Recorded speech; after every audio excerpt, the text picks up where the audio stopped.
Daniel 2-ാം അധ്യായം. നബൂഖദ്നേസറിൻ്റെ സ്വപ്നം. നബൂഖദ്നേസറിൻ്റെ 2-ാം ഭരണവർഷം രാജാവിന് ചില സ്വപ്നങ്ങളുണ്ടായി. തന്മൂലം അവൻ്റെ മനസ്സ് കലങ്ങി, ഉറക്കം നഷ്ടപ്പെട്ടു. സ്വപ്നം വ്യാഖ്യാനിക്കാൻ മന്ത്രവാദികളെയും ആഭിചാരകന്മാരെയും ക്ഷുദ്രപ്രയോഗക്കാരെയും കൽദായരെയും വരുത്താൻ രാജാവ് കൽപ്പിച്ചു. അവരെല്ലാവരും രാജസന്നിധിയിൽ വന്നു. രാജാവ് അവരോട് പറഞ്ഞു, എനിക്ക് ഒരു സ്വപ്നമുണ്ടായി. അതിൻ്റെ അർത്ഥം അറിയാൻ എനിക്ക് ഉത്കണ്ഠയുണ്ട്. കൽദായർ രാജാവിനോട് പറഞ്ഞു, രാജാവ് നീണാൾ വാഴട്ടെ. സ്വപ്നം എന്തെന്ന് ഈ ദാസരോട് പറഞ്ഞാലും ഞങ്ങൾ വ്യാഖ്യാനിക്കാം. രാജാവ് കൽദായരോട് പറഞ്ഞു, എൻ്റെ വാക്കിന് മാറ്റമില്ല. സ്വപ്നവും അതിൻ്റെ വ്യാഖ്യാനവും പറയുന്നില്ലെങ്കിൽ നിങ്ങളെ കഷ്ണം കഷ്ണമായി അരിയുകയും നിങ്ങളുടെ ഭവനങ്ങൾ നശിപ്പിക്കുകയും ചെയ്യും.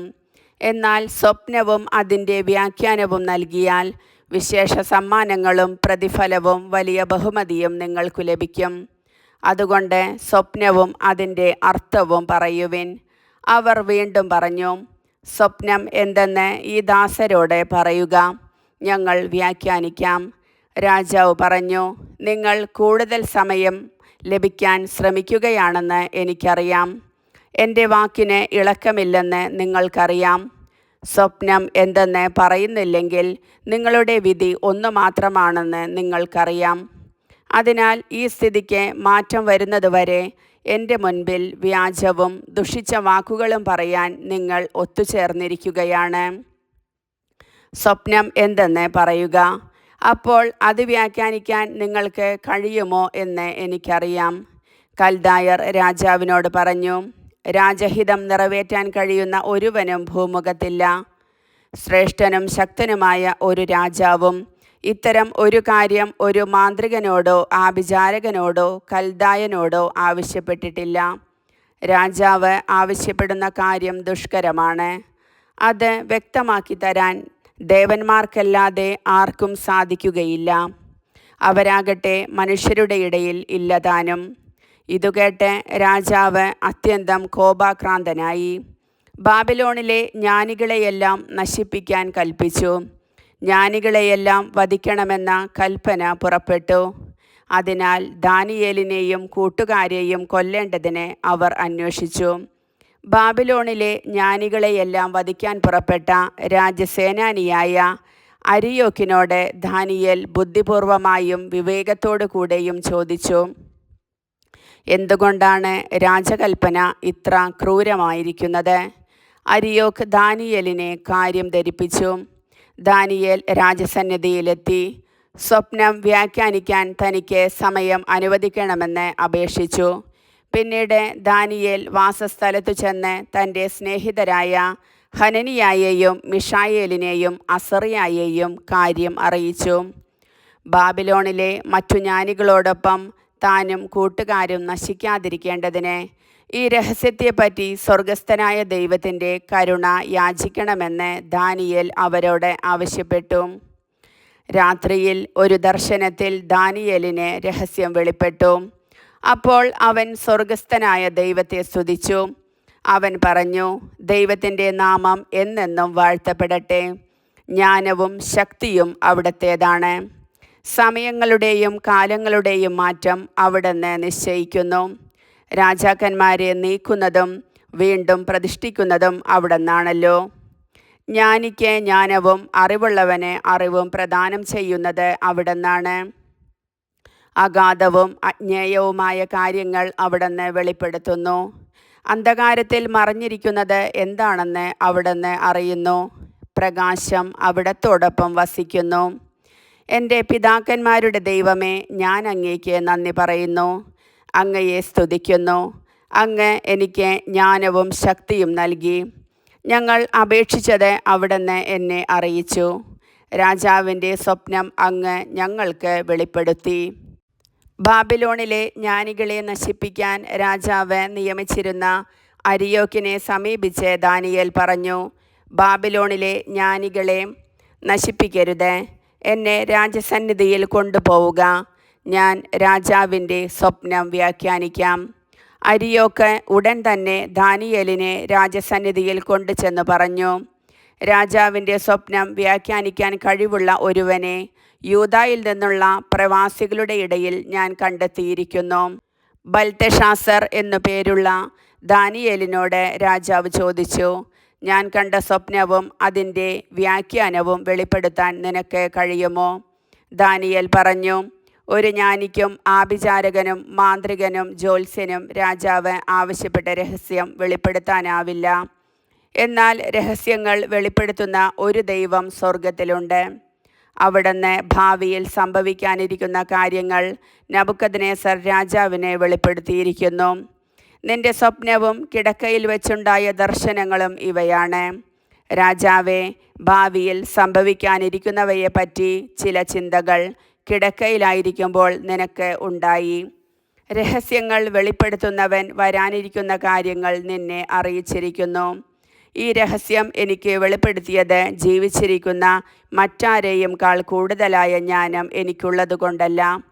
പ്രത്യുത രാജാവ് വ്യാഖ്യാനം അറിയേണ്ടതും മനസ്സിലുള്ള വിചാരങ്ങൾ ഗ്രഹിക്കേണ്ടതും ആണ്. രാജാവേ, നീ വലിയ ഒരു പ്രതിമ കണ്ടു. തിളങ്ങുന്ന ആ വലിയ പ്രതിമ നിന്റെ മുൻപിൽ നിന്നു. അതിൻ്റെ രൂപം ഭയങ്കരമായിരുന്നു. ആ പ്രതിമയുടെ ശിരസ് തങ്കം കൊണ്ടും മാറിടവും കരങ്ങളും വെള്ളി കൊണ്ടും വയറും തുടകളും ഓടുകൊണ്ടും കാലുകൾ ഇരുമ്പ് കൊണ്ടും ആയിരുന്നു. പാദങ്ങൾ ഇരുമ്പും കളിമണ്ണും ചേർന്നതും. നീ നോക്കിക്കൊണ്ടിരിക്കെ ഒരു കല്ല് ആരും തൊടാതെ അടർന്നു വന്ന് ബിംബത്തിൻ്റെ ഇരുമ്പും കളിമണ്ണും ചേർന്ന പാദങ്ങളിൽ പതിച്ച് അതിനെ ഛിന്ന ഭിന്നമാക്കി. ഇരുമ്പും കളിമണ്ണും ഓടും വെള്ളിയും സ്വർണവുമെല്ലാം ഒന്നുപോലെ പൊടിഞ്ഞ് വേനൽക്കാലത്ത് മെതിക്കളത്തിലെ പതിര് പോലെയായി. അവയുടെ ഒരു തരി പോലും കാണാനില്ലാത്ത വിധം കാറ്റ് അവയെ പറത്തിക്കൊണ്ടുപോയി. പ്രതിമ തകർത്ത കല്ലാകട്ടെ ഒരു മഹാപർവ്വതമായി തീർന്ന് ഭൂമി മുഴുവൻ നിറഞ്ഞു. ഇതായിരുന്നു സ്വപ്നം. ഞങ്ങൾ ഇതിൻ്റെ വ്യാഖ്യാനവും നിന്നോട് പറയാം. രാജാവേ, രാജാതിരാജനായ നിനക്ക് സ്വർഗസ്ഥനായ ദൈവം അധികാരവും ശക്തിയും മഹത്വവും നൽകി. എല്ലായിടത്തുമുള്ള മനുഷ്യമക്കളെയും വന്യമൃഗങ്ങളെയും ആകാശപ്പറവകളെയും അടക്കി ഭരിക്കാൻ ദൈവം നിന്നെ ഏൽപ്പിച്ചു. സ്വർണം കൊണ്ടുള്ള തല നീ തന്നെ.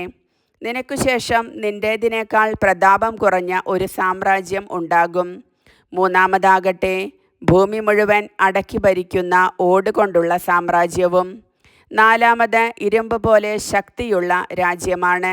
ഇരുമ്പ് എല്ലാ വസ്തുക്കളെയും തകർത്ത് തരിപ്പണമാക്കുന്നു. ഞെരിച്ചു തകർക്കുന്ന ഇരുമ്പ് പോലെ അത് എല്ലാറ്റിനെയും തകർത്ത് ഞെരിക്കും.